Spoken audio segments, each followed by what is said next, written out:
She reached up to the sky of stars and caught the red-hot light of the North Star.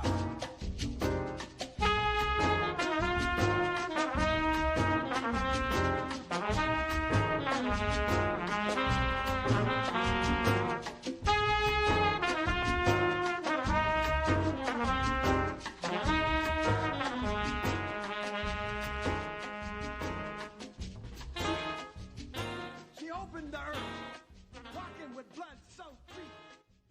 She challenged the whip, the gun, the knife.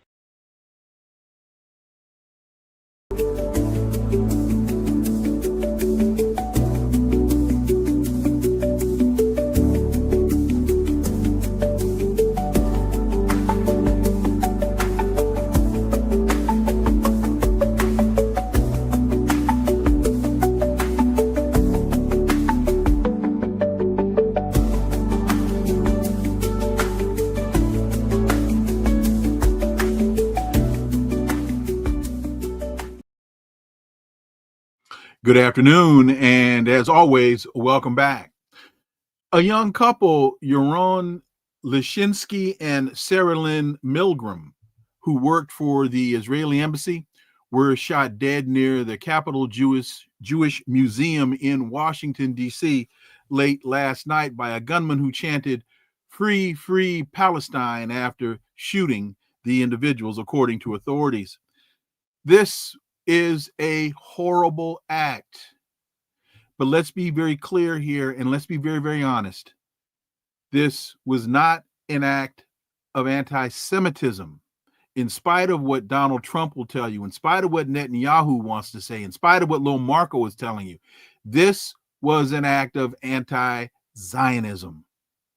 And folks may say, Wilmer, it's disrespectful to politicize this atrocity in this manner. To which I say, no, I'm doing my best to set the record straight here. What is actually disrespectful is to use this horrific murder to promote a political agenda. Let's connect some dots and find out.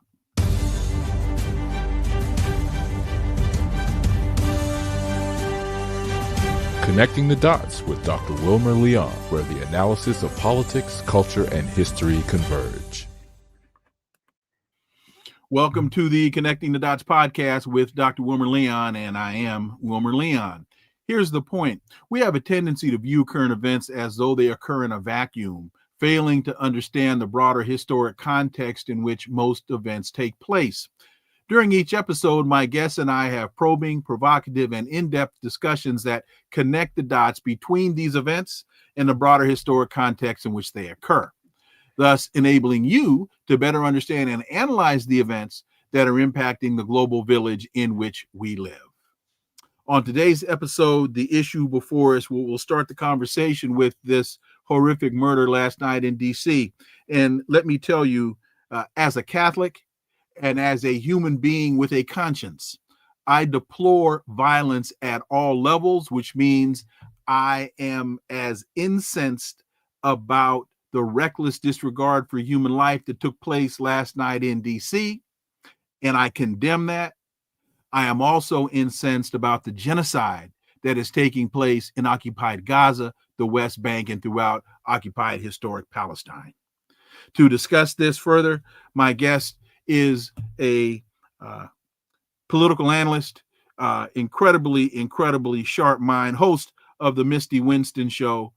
Misty Winston, as always, welcome back. Thank you for having me. I appreciate it. Let me, I have to say,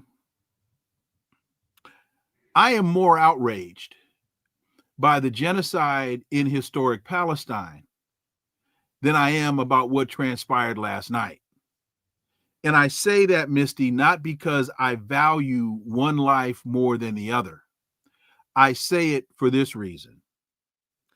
By all accounts, what took place last night in D.C. was a horrific act by an individual who murdered two innocent people, two non-combatants in cold blood. But what's been taking place in Palestine over the last 70 years, those are collective acts by governments governments that are supposed to be deliberative bodies, which means they discuss these details, they come up with plans, and they implement plans to exterminate an entire group of people, their history and their culture.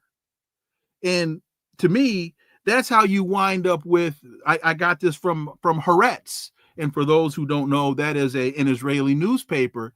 You've got a guy in the Likud, Moshe Sadah, proclaiming he's interested in starving the entire nation. Quote, yes, I'll starve Gazans. Yes, this is our obligation. And then you have some singer, Kobe Peretz, saying that they're commanded to annihilate the Amalek, using a biblical reference. I don't pity any civilian in Gaza, young or old. I have not a shred of pity. So when you are dealing with governments, I believe the acts of governments to this point are more horrific than the acts of individuals. Well, not to mention the fact that we're talking about potentially hundreds of thousands of lives in an obvious and live stream mass slaughter and genocide. But I'll say it.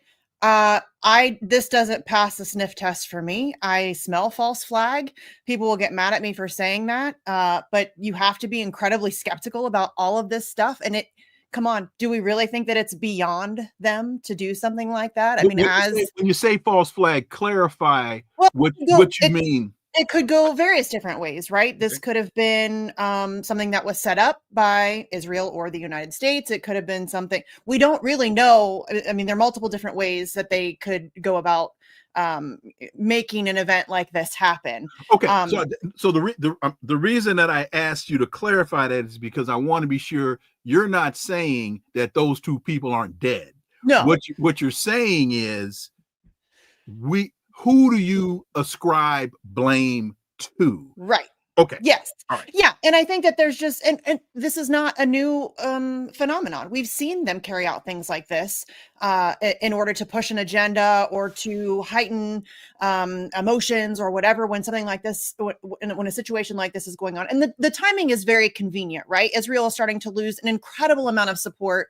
I mean, we're even starting to see mainstream press, especially in the UK, really start to turn the narrative. And they're really starting to be more critical of Israel. We're really starting to see the support for Palestine has been growing. We even have Donald Trump making some, and I don't trust him at all. I don't think he's ever going to turn on Israel. I think there's a chance he could turn on Netanyahu. Mm-hmm. I don't think he'll ever turn on Israel, but I think they've lost the narrative. And so there's no question in my mind that they are capable of pulling something like this off in order to justify various different things, not only just continued U.S. support for Israel and their continued genocide on Gazans, but also in the United States, that we're going to start seeing a whole bunch of anti-Semitism laws get passed, a whole bunch of anti-speech laws get passed, anti-protest laws get passed. They're going to use this to further their agenda, as they always do. And so that's why I think we have to be incredibly skeptical. I'm not saying I have proof.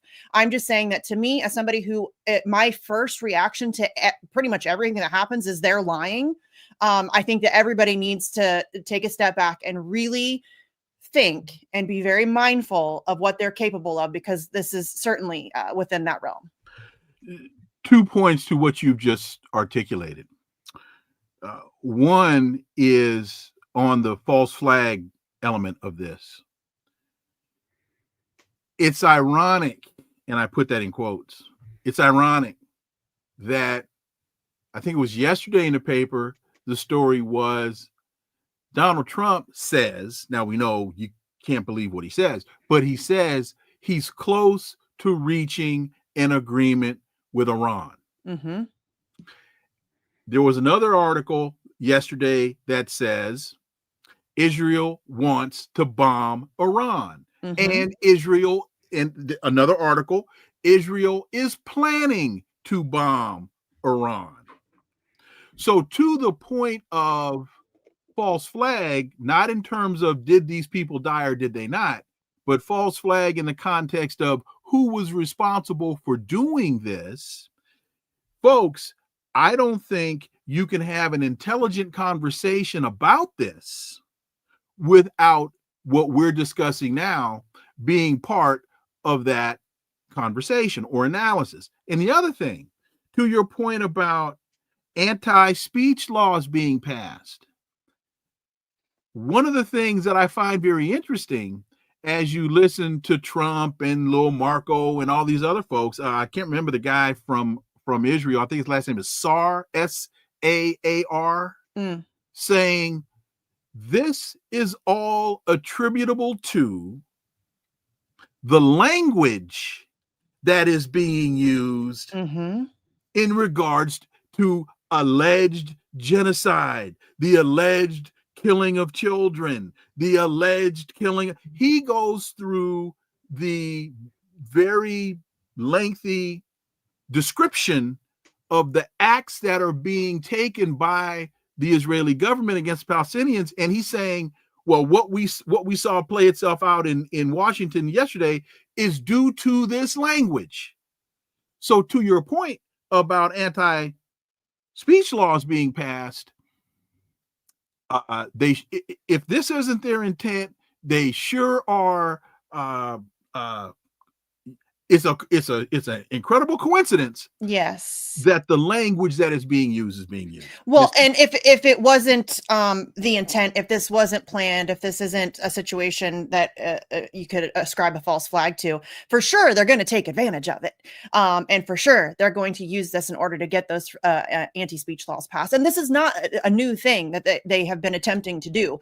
Anti-BDS and so-called anti-Semitic speech laws have been in various stages of development across state legislatures all across the country. I mean, that we can go back to years ago, a speech and language pathologist in Texas lost her job because she refused to pledge allegiance to the state of Israel. And that was years ago, years before October 7th or any of the genocide stuff that has taken place since. So this is not new. Israel has always really been in the business of trying to squash any dissent, any criticism of them whatsoever. And that's they've hidden themselves behind the cloak of Judaism, which is disgusting to me.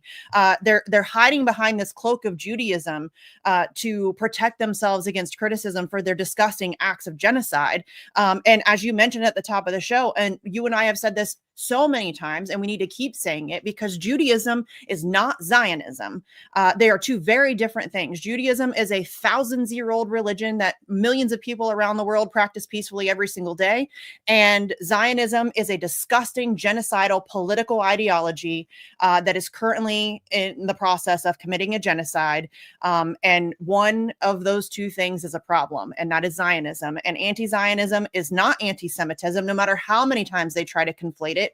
It's never going to be reality.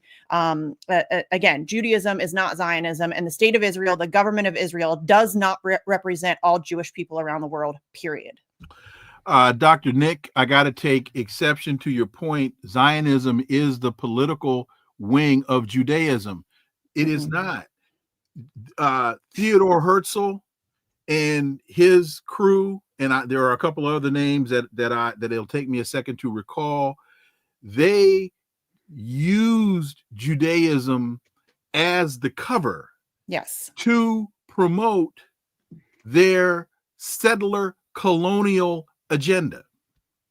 And because it's also important to remember that not all Jews are Zionists and not all Zionists are Jews. Hence, Benjamin Netanyahu, the last time he was at the Oval Office sitting next to Joe Biden, what did he tell Joe Biden? You are a Zionist. You are an Irish Zionist. That's what Netanyahu's. And folks, look, those of you listening to this saying, oh my goodness, Wilmer, this is an anti-Semitic conversation. No, it's not. And don't hate me. Don't get angry at me for telling you the truth. As Malcolm said, if my telling you the truth makes you angry, get angry at the truth. Don't get angry at me. And it's also important to realize that this is a conversation that is taking place in Israel. And let me give you an example. Israeli opposition leader says Israel is killing Palestinian babies as a hobby. Yair Golan, leader of Israel's Democrats Party, says Israel is on the path to becoming a pariah state among the nations like the South Africa of old. If it does not return to behaving like a sane country, it's sparking backlash. I'm sorry, I'm getting confused here. Israel's on the path to becoming a pariah state among the nations like the South Africa of old if it does not return to behaving like a sane country. He then goes on to say, a sane country does not wage war against civilians, does not kill babies for a hobby, and does not set goals involving the expulsion of populations. So, Misty, this is a debate. Even though we don't hear about it here, Right. This is a huge debate that's playing itself out in Israel. Well, I mean, I have to take exception a little bit with what he said. When has Israel ever been a sane country? I mean, let's just be honest here. It's never been a sane country. It was born out of complete insanity and genocidal intentions. So, and listen, I'm an atheist. I take issue with pretty much all religions. I think they cause a lot more damage than they do good. I think that I think that that's why it's so important to distinguish between what Zionism is and does and what Judaism does as well, because I think that there is just this conflation of it. And I think I would love nothing more than for humanity to evolve past their need for religion. But we're not there yet. I don't know that we ever will be, but I think that the way that the religion is being co-opted and used in this manner, it's really disgusting, because I think it just does so much damage. And I don't want to say it causes things like what happened last night, but it kind of causes what happened last night. When you co-opt a religion and you use it for genocidal intentions and you hide behind the cloak of it, it causes people to get angry at the religion. And I think that that's kind of been the intention here. I think really more the goal was to hide behind that cloak and hope to protect it. Israel wanted to protect itself from any kind of criticism. And I think that they wanted people to be afraid of being called anti-Semitic. And that worked for a very long time, an incredibly long time. Nobody wanted to be seen as anti-Semitic. They would never criticize the state of Israel. But now I think that they've totally overplayed that hand, and I think people really see beyond the facade now, and so we have people who are no longer afraid to be called anti-Semitic. In fact, now it's just become kind of like a badge of honor. You know what I mean? It's like, you want to call me anti-Semitic, fine. I mean, people are just like, they're over it. They're completely over it. They're done with the games that are being played here, and they see, again, we've had a genocide being live streamed to us daily for what is it, 19 months now. We've seen babies. Well, actually 70 years, but right. I get your point the about the current iteration of the genocide is 19 months into the worst of what's been happening recently. Yeah. But I mean, when you see babies being pulled out from underneath rubble and parents carrying parts of their children in plastic bags, when you see that happening every day, you cannot help but be impacted by that.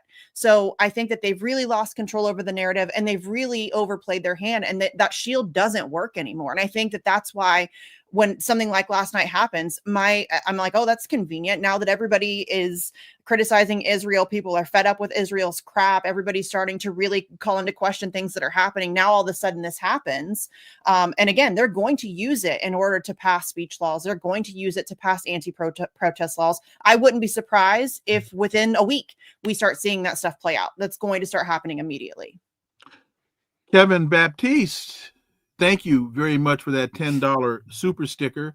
Given the history of the U.S. and Israel, we'd be stupid not to seriously consider that this is theater.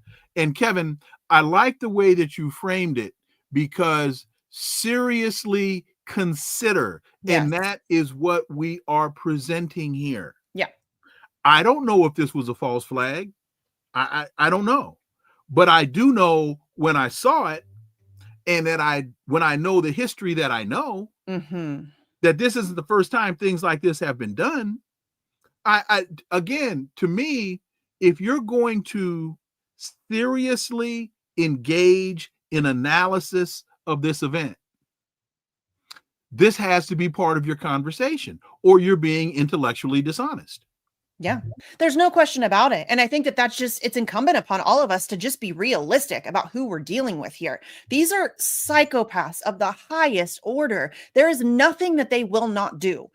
Murder people, they got no issue with that. I mean, that's nothing to them. They do it listen, that's what the United States does. I mean, we start to hear Trump now talking about how Gaza is this amazing piece of real estate and we need to let the United States take over and create a peace corridor or whatever he called it. Since when has the United States ever engaged in peace? That's not what we do. We invade sovereign nations and overthrow their democratically elected leaders, install puppet dictators, and steal their resources. That's who we are.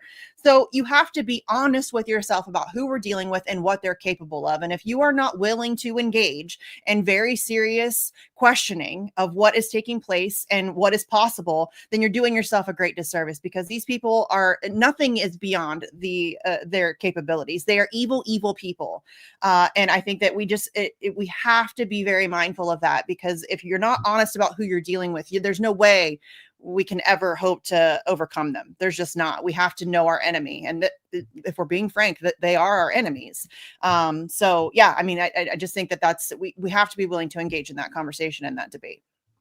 In fact, one of the points that I made about how one might consider this to be a false flag, on Tuesday, CNN reported the U.S. has obtained new intelligence that suggests Israel is preparing to launch an attack on Iran's nuclear facilities. Now, again, this is CNN. This is not some left-leaning rag that makes stuff up for a hobby, even though they make a lot of stuff up for a hobby.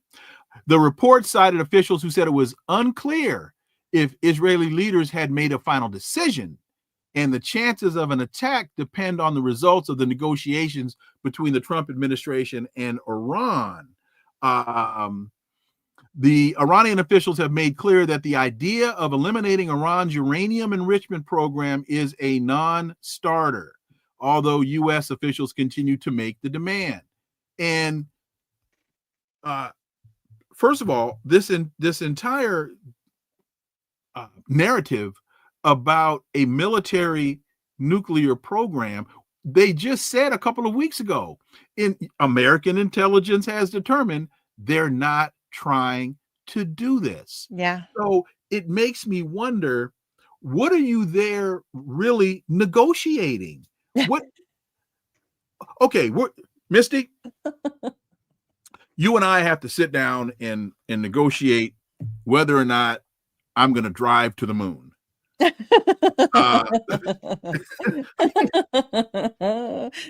I take a Chrysler or should I take a? I love a good road trip. Can I come along? should I take a Tesla? It's absurd, right? It's absurd, and we've been hearing this for so long. Iran's trying to get a nuclear weapon. Iran, and all of the fear weeks away. They're weeks away. I've been hearing that pretty much my entire life.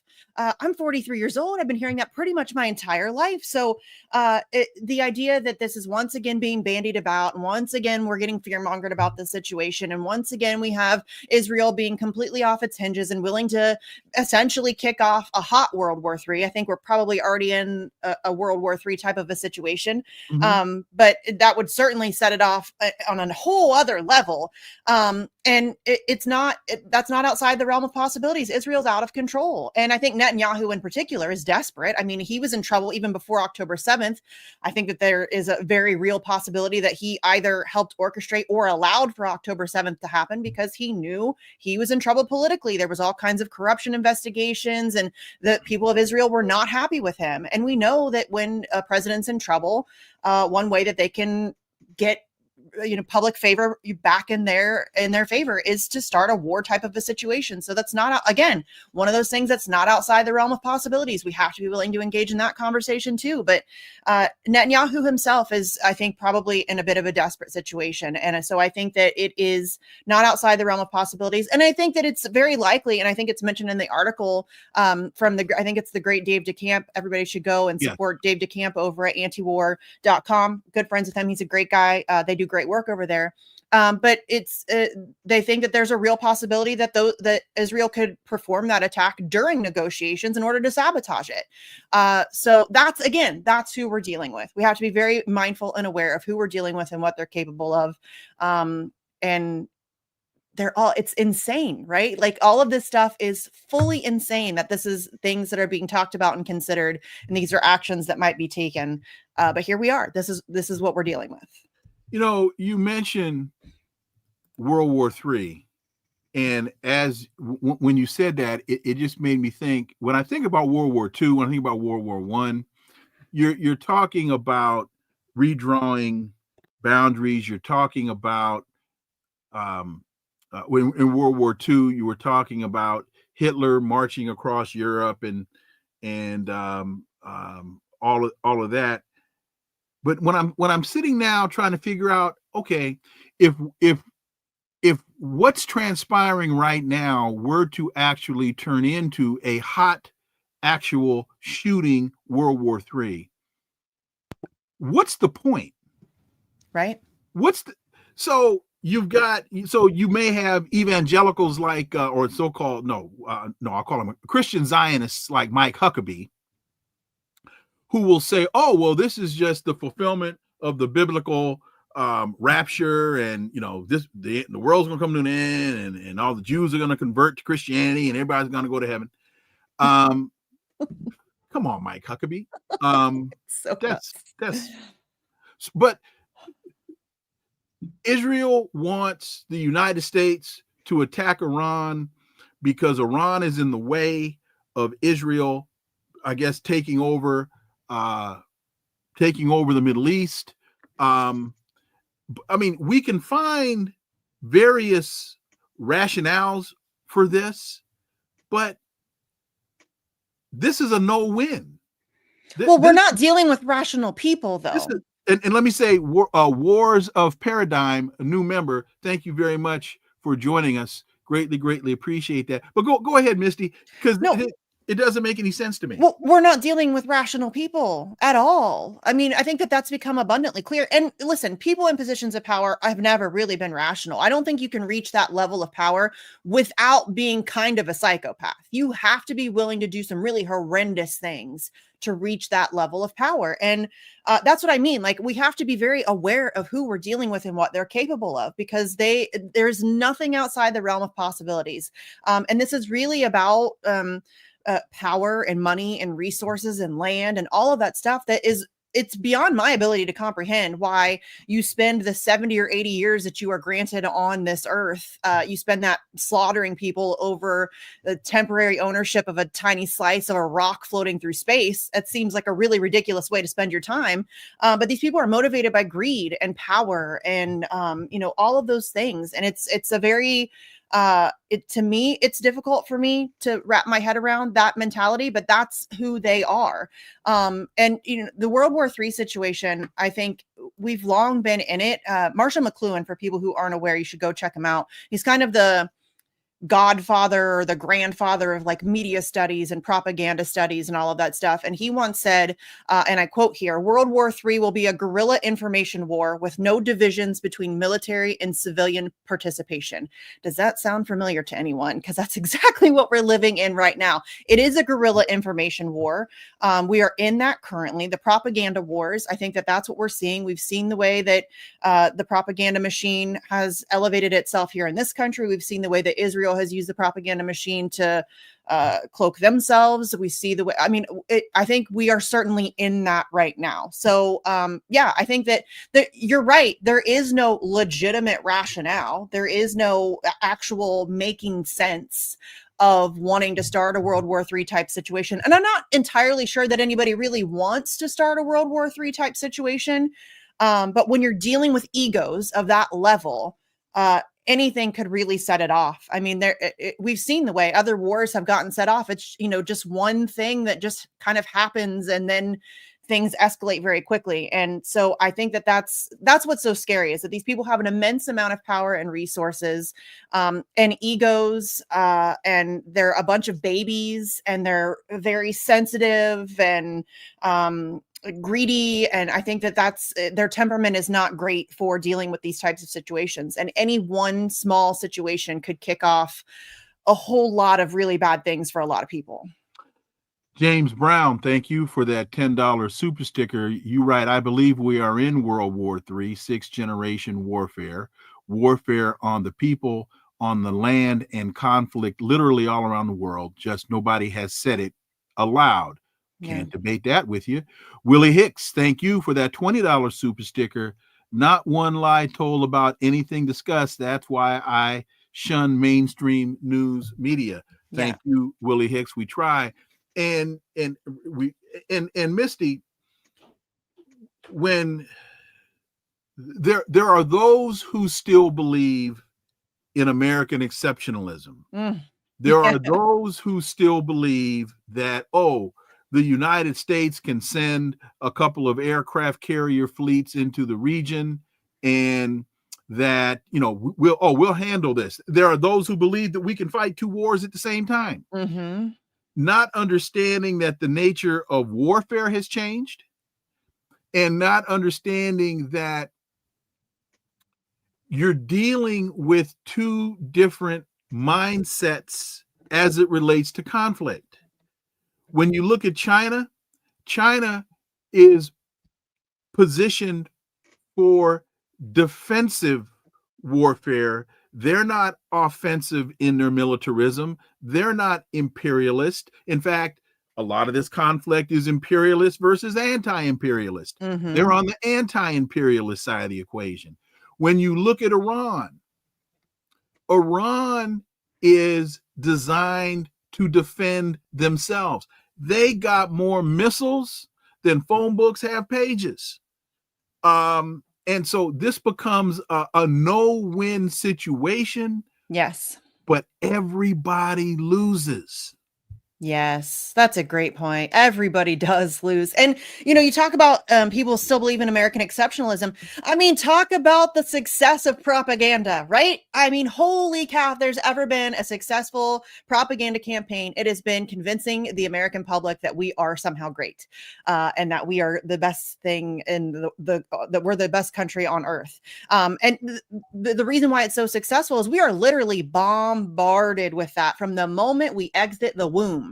Like, we come out the womb and we're handed a American flag and a bald eagle. Like, it is ingrained in us to believe that America is somehow great, and that we are exceptional, and that we are, the holder of all of the answers, and that we can take care of everybody, and that we're the ones who, we're the only ones that know the right way to do things, and all of that stuff. And I think that is, I think it's starting to die off. I think people are that veil is starting to slip a little bit. I don't think it's happening fast enough, but we are an empire in decline. And you also mentioned that, war has changed. Well, America has also changed. And I think that that's why people are that veil is starting to slip. I think people, as more and more time goes on, as more and more lies are exposed, because I think now, like people my age and older, we've been exposed to so much, especially for myself. Again, I'm 43. I think that we've been exposed to so much crap, so much garbage. Elder millennials in general, have dealt with a lot, multiple financial crashes, and the war on terror, and 9/11, and all of this stuff. And we've been exposed to so many lies, and all of those things have been revealed to us now. And we know that they're lies, the Syrian gas attacks and all of that stuff. And even people older than me, the Gulf of Tonkin, things like that, incubator babies, all of those things. And we recognize now that our country is full of crap. That our government is full of crap, that their minions in the mainstream press are full of crap. And I think that that's why we're starting to see people really asking questions like we're asking here today. about potential false flags, about all of the things that are uncomfortable questions to ask, but they need to be. And I think over the course of the past maybe 10 or 15 years, 20 years, perhaps, we're really starting to see an influx of people who are willing to ask those questions, who are willing to engage in that dialogue, because they've been exposed to so much nonsense, and because they recognize that we can't, like, you can't just trust the government. They have been proven to be known liars and psychopaths. And again, will do anything. So I think that that's promising. I'm just not sure that it is enough. And you're absolutely right, though. Nobody wins here. Nobody wins here.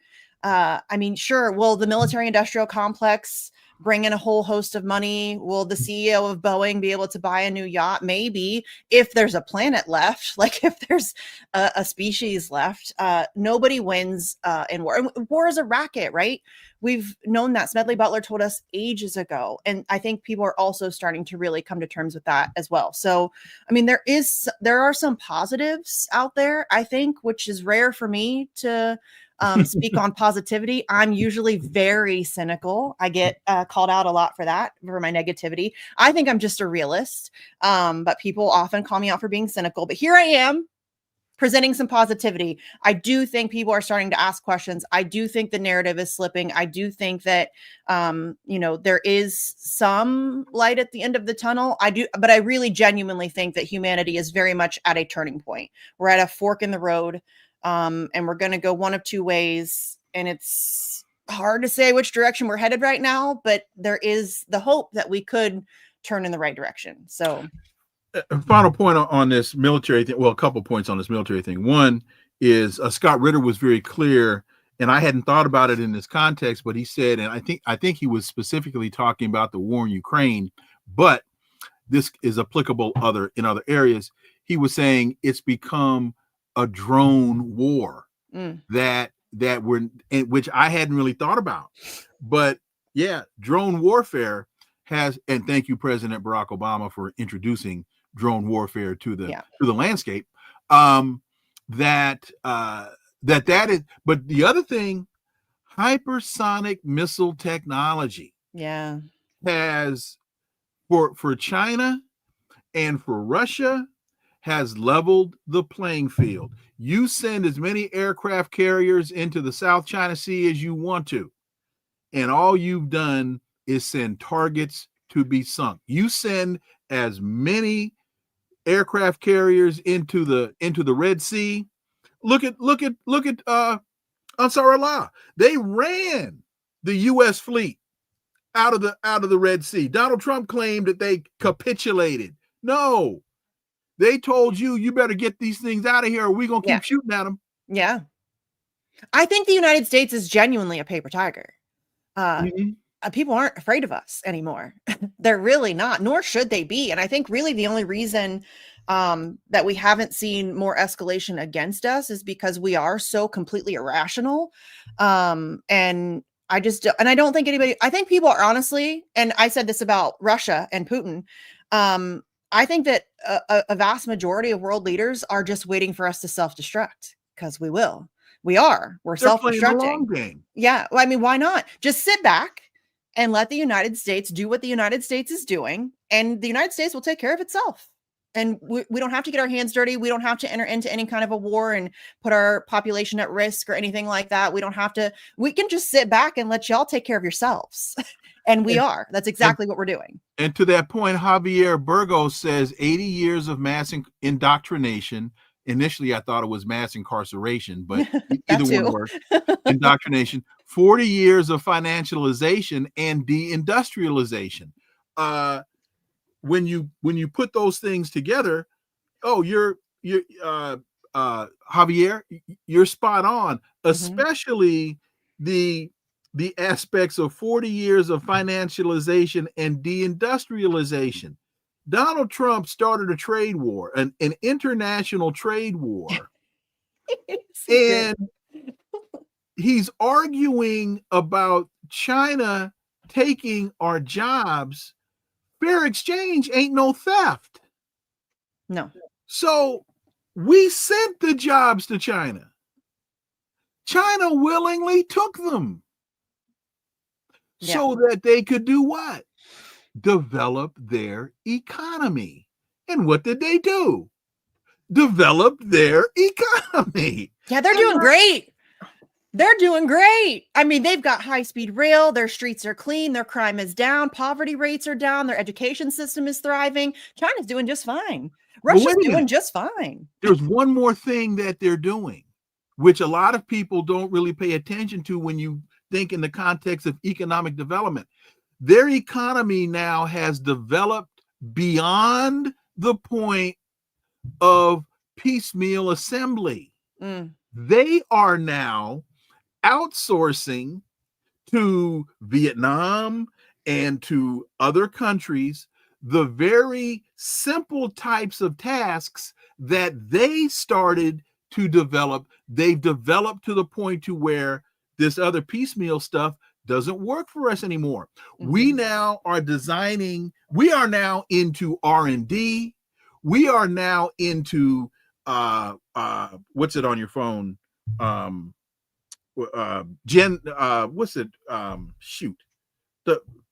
The technology on the cell phone technology. We went from 4 to 5 to 6 to 7. The 5G and all that stuff. 5G. Is that what you mean? Thank you. They're now at 8 and 9G. Yeah. My point is to show you how their economy has evolved and developed.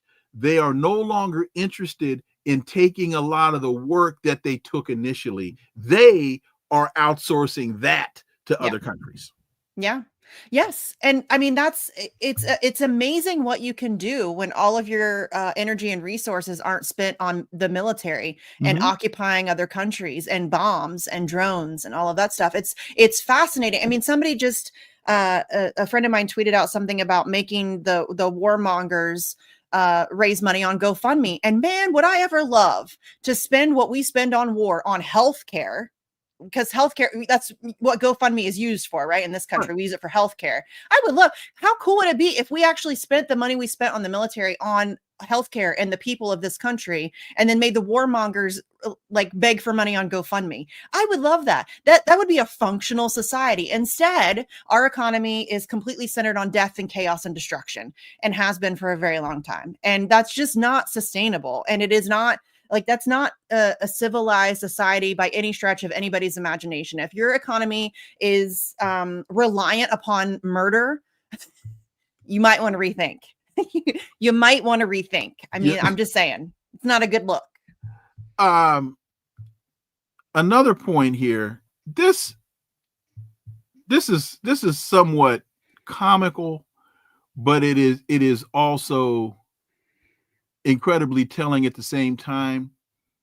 The Pentagon has decided to accept the $400 million plane from Qatar. Well, and so when you look at Hegseth and you understand that that he's going to do what Trump tells him to do. Of course. But Pentagon says it has accepted Qatari luxury jet for Air Force One use. Democrats and other critics have denounced the arrangement as a bribe, the $400 million jet.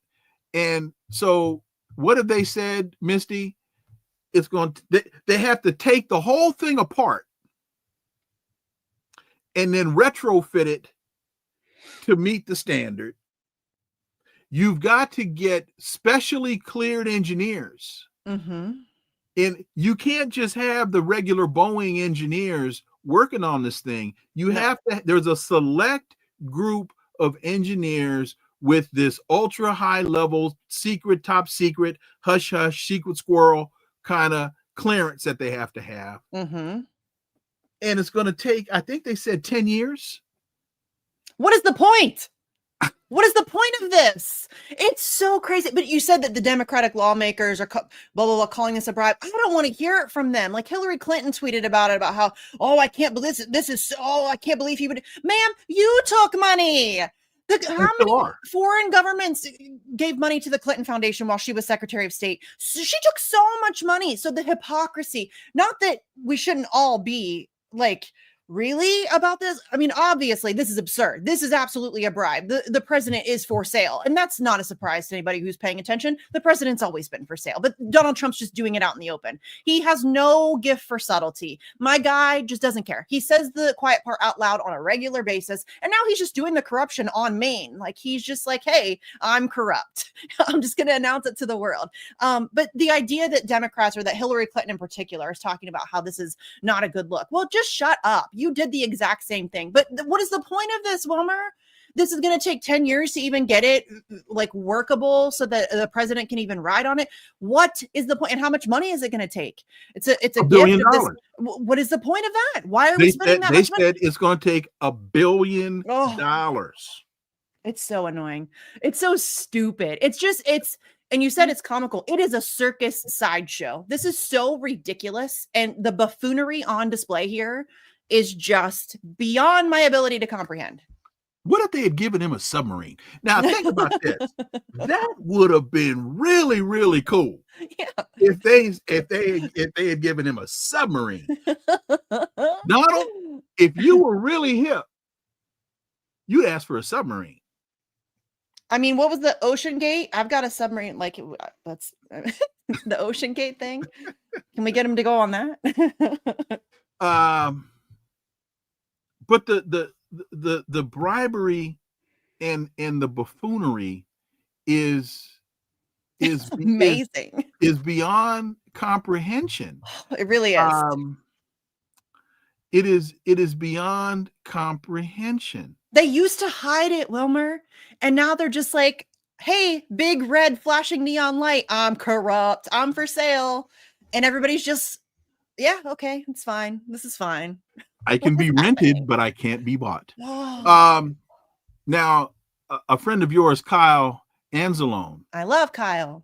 Has a piece, Europe may use fighter jets to down Russian drones, missiles in Ukraine. More insanity. European members of the North Atlantic Alliance are considering a plan that could see them deploy fighter jets in Ukrainian airspace to down Russian drones and missiles.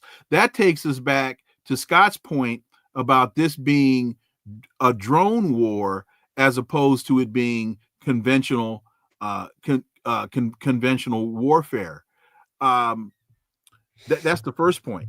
The second point that really struck me about Kyle's piece is, what does this say about the advancement of Russian drone technology, that you've got to use F-16s and F-18s to attack these drones?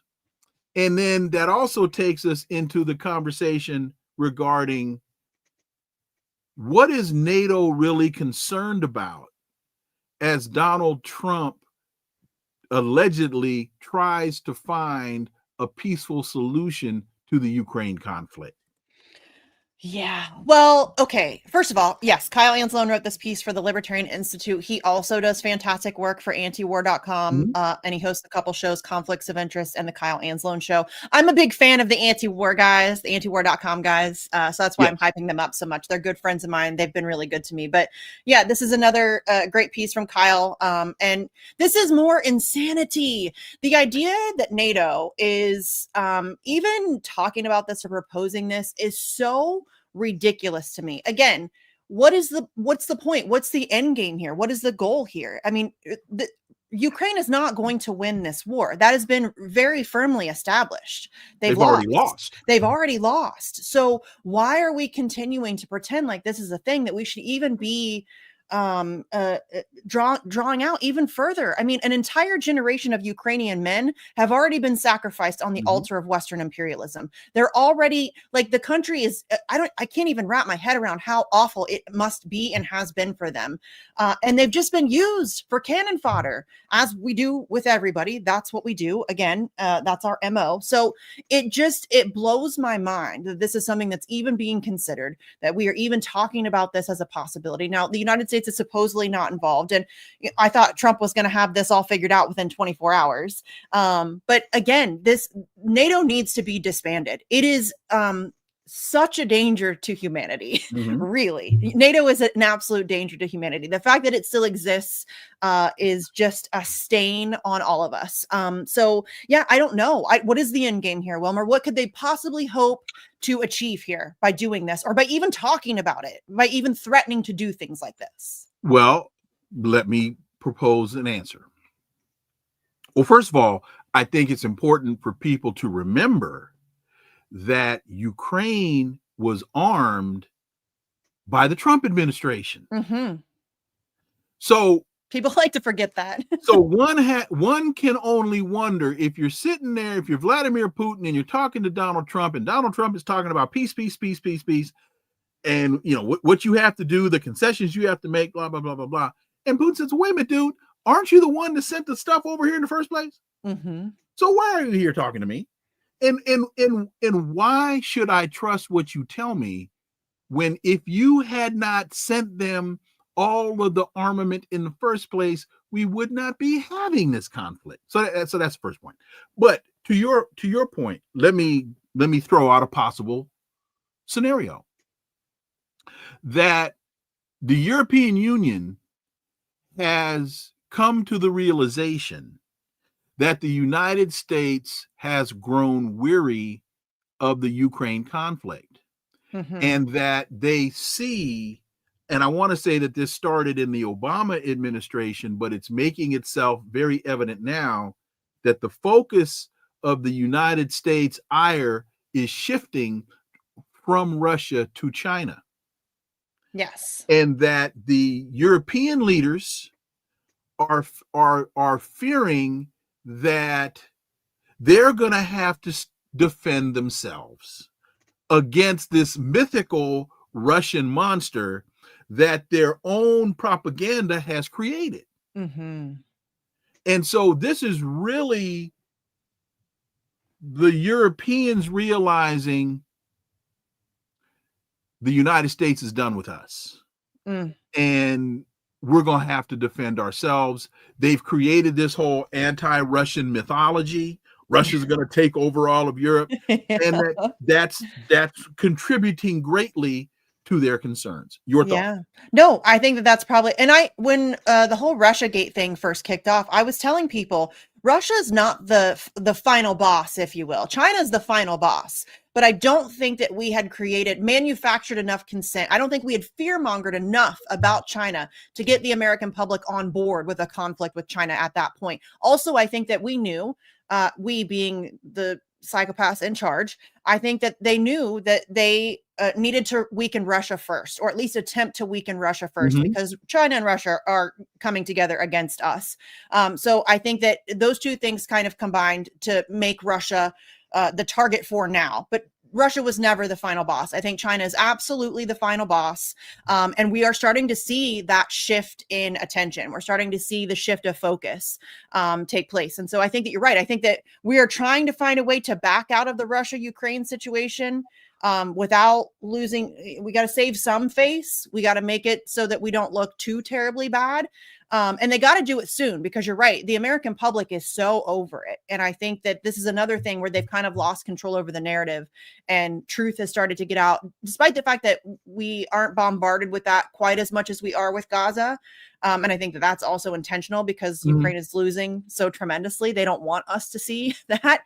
But I think that you're right. I think that the shift in focus is now taking place, and we are starting to move our attentions elsewhere. And so you're probably very correct about that. When Joe Biden came to the mic and said, "We're going to turn the ruble into rubble," I think he really believed that. What's his name? Tony Blinken. I had to look at the title of his book. Tony Blinken, I think convinced, and others, but I think Tony Blinken was the spearhead of this. Really convinced. Well, I mean, there's a whole cadre of folks in the so-called intelligence community with this anti-Russian fervor that have wanted to balkanize Russia for a very, very long time. Yeah. And they thought they were going to be able to accomplish it. Obviously, they were wrong. So now, in terms of the great power dynamic, to your point, they're turning to China, but that's going to be as much, if not more, of a failed mission for sure than Russia has been, than Ukraine has been.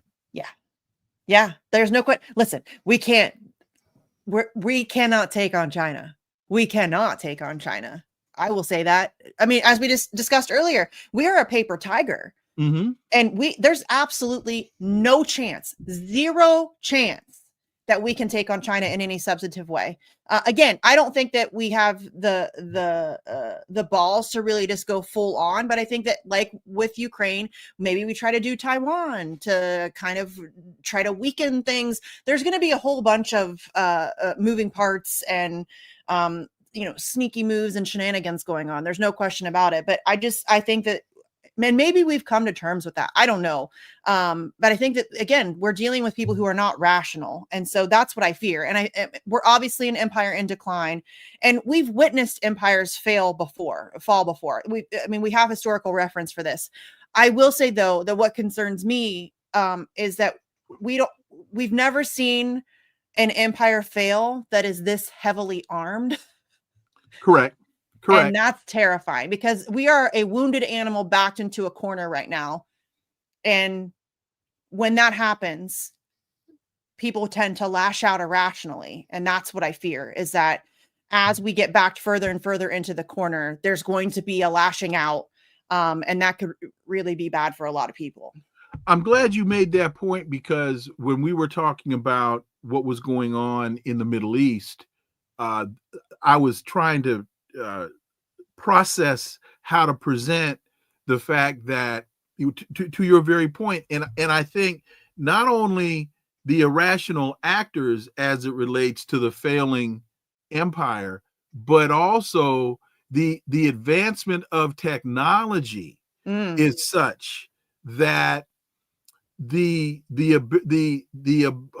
mutually assured destruction is now so much guaranteed that, again, nobody wins the fight. We're beyond catapults, war elephants, and spears and arrows. Yeah. That we're now at an instantaneous level of mutually assured destruction that makes it even more horrifying.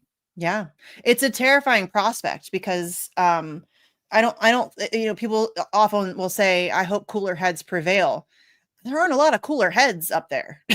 Right. These are all very, again, just completely irrational, ego-driven egomaniacs, really, who are making these decisions, and they all think that they're the smartest guy in the room, that they're, you know what I mean? Like they're owed something, they're deserve, like, and that's what I think is so terrifying, is these are people who are psychologically unwell, in my opinion. Again, not a doctor, not diagnosing anybody. I think it's readily abundantly clear that the people in those positions of power are not psychologically well. They're not making great decisions. And those are the people who are in charge of these things. And I think, again, we have this incredibly well-armed machine.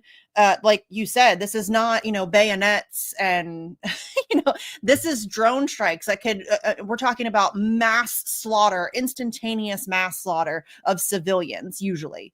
And I think that's what is that's what terrifies me, is that as the United States gets backed further and further into the corner, what are they going to be willing to do in an attempt to right that ship? And I think, frankly, we're probably past the point of no return. I'm not sure the United States can right the ship. We're so far gone. But that's what I think is so terrifying, is that, yes, we have historical reference for what it looks like when an empire fails, but we've never seen one at this level, of this size, and this well armed. Final question to you, and I think this is a great question to end on based on what you just said. James Brown asks, how do they keep getting voted in? Well, the electoral system is rigged front to back, top to bottom. That's how. If you notice,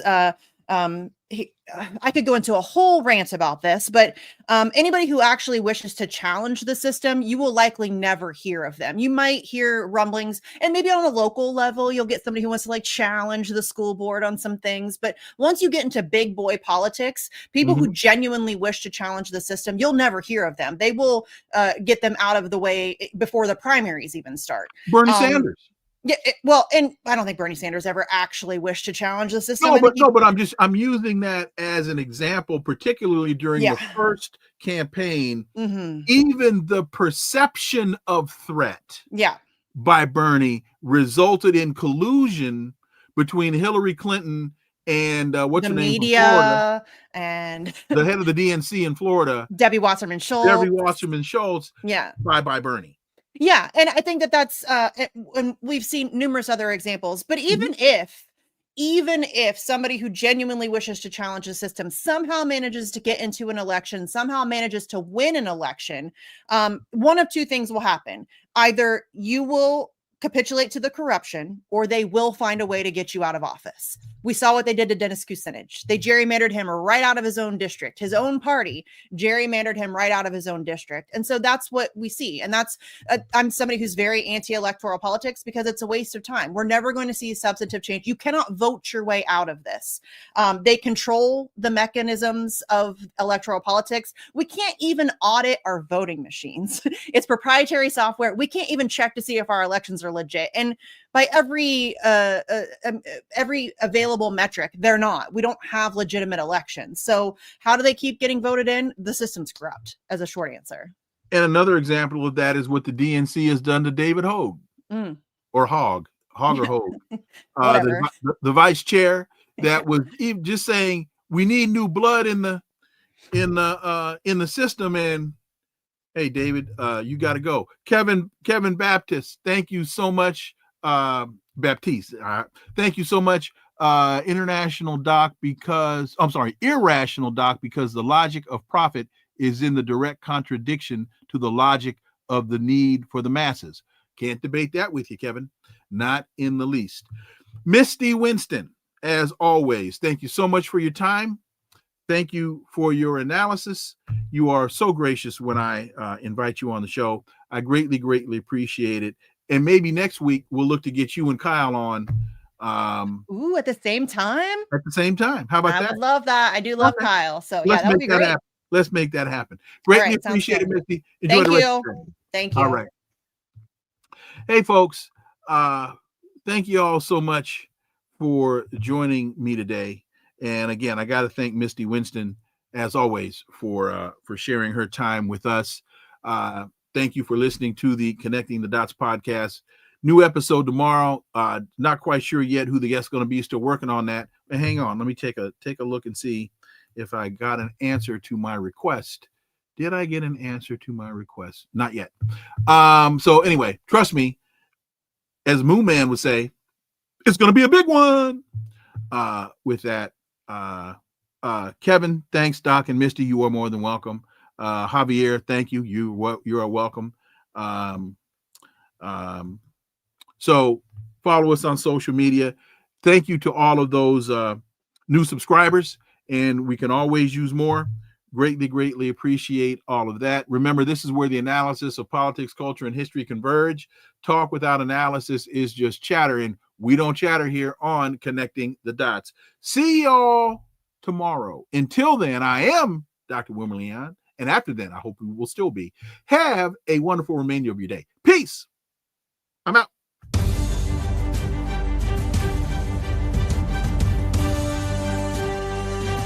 Connecting the Dots with Dr. Wilmer Leon, where the analysis of politics, culture, and history converge.